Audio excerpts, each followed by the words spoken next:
So it's the 1990s, and FBI agent Lee Harker is a intuitive and gifted new recruit at the agency. But there's a serial killer on the loose, and she's got a partner, and she's got a sergeant who's got a family and his own life, and her being alone, having moved away from home, is little creeped out by the whole situation. But regardless, there's bigger fish to fry. And this serial killer, Longlegs, is leaving notes and leaving messages at victims' houses, families that have been brutally slaughtered in horrific fashion.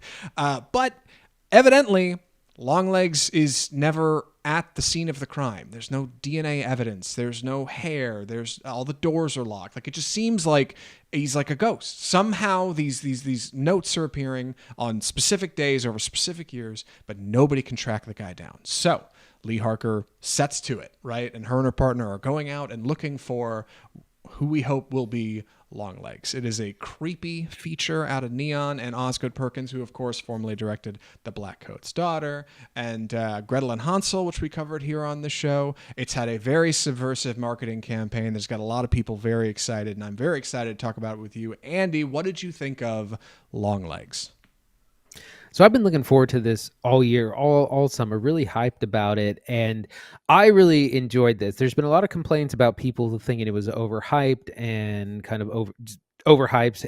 And a lot of that's part of the marketing. Like, that's the marketing's job, is to sell you the movie, to hype up the movie. And a lot of people that post, especially on film Twitter, a lot of it's about engagement. And so some people have said they were disappointed. They said it's not that scary. But that's your own fault. Like, managing expectations is a big part of enjoying cinema. I really enjoyed this. I enjoyed it. The mystery of it all. It's more of a mystery crime thriller. Depending on who you ask, like, there's plenty of horror, but there's a lot of like kind of procedural thing. It's heavy on atmosphere. It's slow paced. It moves slowly. It has a lot going on in the background. It really drags you into this world. I really enjoyed this a lot, and I thought it had some really interesting themes and things that surprisingly also relate to The Black Coat's Daughter, which we'll talk about a little bit later in the show. So yeah, overall, I totally dug it. Longlegs is a really fun serial killer movie, right? Serial killer procedural. You've probably seen the reviews. People are comparing it to Seven, to Zodiac. I think those are very apt comparisons, with a streak of religious horror that I think we didn't really expect. I didn't see a lot of that, particularly in the marketing, between like the weird hieroglyph characters and some of this like Numbers of the Beast stuff. I kind of figured it'd be a part of it, but that's a very heavy lean here. And Maika Monroe and Nicolas Cage are excellent. They're excellent in it. They are both doing incredible work. Maybe Monroe's best performance to date. Cage is weird, and while some people have said he's too much and he breaks through the character, I disagree. I fell into it. I fell under the spell of Longlegs, and I think, Andy, you're right. Like, it really is... It's suffering from its own success. It's a movie that has marketing that is so big and has so many people saying it's incredibly scary that it leads people in with poor expectations. And that's a bummer. That really is, dude. Because, yeah, I walked into this thinking this movie had no budget. This movie's super small. This movie has no cast. This movie's just going to be this little thing. And, like, I was really pleased with Longlegs. I think it's really neat. And I'm looking forward to kind of talking about it a bit more. Again, no spoilers. We don't do that on this show. And I do want to say, if you want to go in fresh, I think you've heard plenty from us. You should go check it out. But you should also stick around and listen to the review, or maybe come back, because I do want to talk about it more. Andy, I think we should probably talk about what? Tone? I don't want to talk about plot too much. I don't think that's the good place to go. Where do you want to kick this off? Well, I was going to say plot, but we can go to tone. Yes. Sure. Yeah. Yeah, like I said, things move slowly. Again, we are doing the serial killer procedural thing, which means like searching through rooms, looking through files, doing research, looking at old newspapers, saying like, this is the kind of thing you would see in Seven or Silence of the Lambs, two films that it's clearly kind of inspired by and invoking. But again, it's just so isolating, because Lee Harker is probably on the spectrum. She has a moment where she visits her partner's family, and it's just super awkward. She can't look anyone in the eye. She doesn't know how to just like make small talk. It's so painful. But her element is looking at, murder files and researching papers. And she's always doing this. She's late at night in the library. She's the only one there with like 2 lights on, and there's a whole lot of like, is there something going on in the background? I'm not sure. Did I see something? Did I not? There's a whole lot of that going on. She lives by herself, so there's a whole lot of isolation going on. And like I said, the movie really takes its time. The camera moves slowly through rooms, and the score helps it along. So it really just kind of helps to unsettle you, really pull you into the world. Everything is on a tripod in Longlegs. We are locked down, whether we're doing like a slow pan or a slow dolly or a slow zoom or just a flat shot. We are constantly just staring at the world, almost like an otherworldly presence, right? And as our FBI agents will slowly move into a house where they think Longlegs has been, or maybe get in a car or something, the camera will just slowly push past them and just push out into the darkness. Just let your mind kind of wander. And of course, you might just see something out there. That's one of my favorite things about this movie coming out of it. A number of people that have seen it have talked to me about it since and said, did you notice in this one scene this thing back there? And I'm like, no. Or I'll say, hey, did you see in this one scene that there was this? And people are like, no, I didn't see that. Like it feels like a movie that just kind of has this creepy, overt feeling to it, combined with like a really, really stellar soundtrack. Oz Perkins has put together something really special here. Like, this is a really cool piece of work. I'm really glad we got to take a look at it. As for the plot, I don't want to give too much away, but like we said at the top, Lee Harker is our young FBI agent. She's in from out of town. She's new to the agency. She's pretty sharp. She's pretty good at this serial killer thing, but like Andy said, she cannot have a human connection with anybody. Like she Yeah. can't even look people in the eye. Like she's very quiet, very and a very big role for Maika Monroe, like who I have never seen looking like this. Like she doesn't even look like she looks in photos. It's crazy. She's small and mousy, and meanwhile Cage, who you don't get a good look at for a good chunk of the movie, and for good reason, is just this like overtly haunting presence. If you've seen the trailers, if you're looking at the footage we've got on YouTube right now, like he's just odd and just creepy, and every time he's on camera, he's all you want to look at. The very danger we should be avoiding, right, is the very thing you've got to get your eyes on. Like, you, just like the FBI agents, just want to get a peek at like what's going on here, right? Like, you've got to know. And I love that feeling, like the whole film of just kind of chasing this visually, of like chasing the suspect, chasing this idea, this notion of this kind of haunting thing, like chilling. And it makes the whole film feel like uniquely cursed in a way that I think people have been talking about. Like they get in the car to drive home. They're like, I just feel eerie. I feel like I need a shower after I watch Yeah. Longlegs.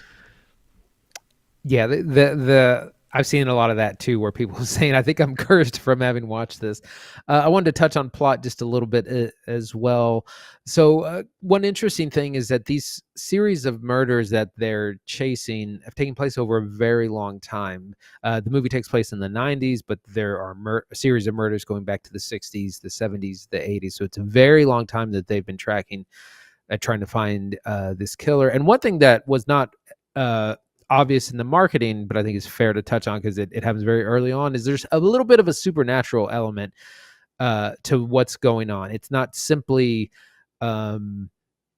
just grounded procedural. Think of something maybe like the X-Files or even True Detective, where there's something kind of beyond this world also at play amongst, which is an element that I didn't anticipate, that isn't really advertised in the marketing, but I think was done really effective. Some people didn't like it as much as others. For me, it works really well, and it works especially thematically on what Oz Perkins is trying to talk about and convey. Again, that like there's some strong themes about family trauma, generational trauma, the issues kind of passed down from father to son, mother to daughter, those kinds of things.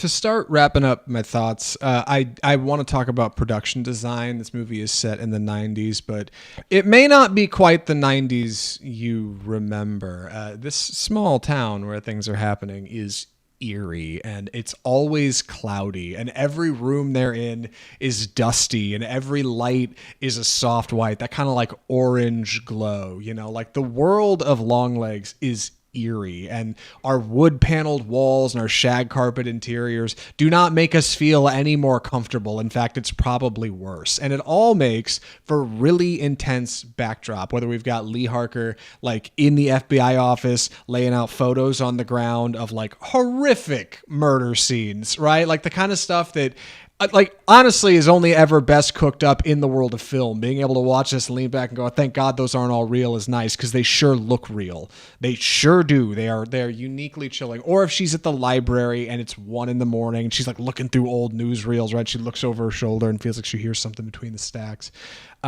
Going out to an old dusty barn with big cobwebs, and it just looks like something might blow in the door. Like just a feeling of presence over this movie. Like it's so fascinating. And I can't point to any one thing that makes that work, but it seems like Oz Perkins has dialed it in, and I'm looking forward to what he produces next, because this is something really unique.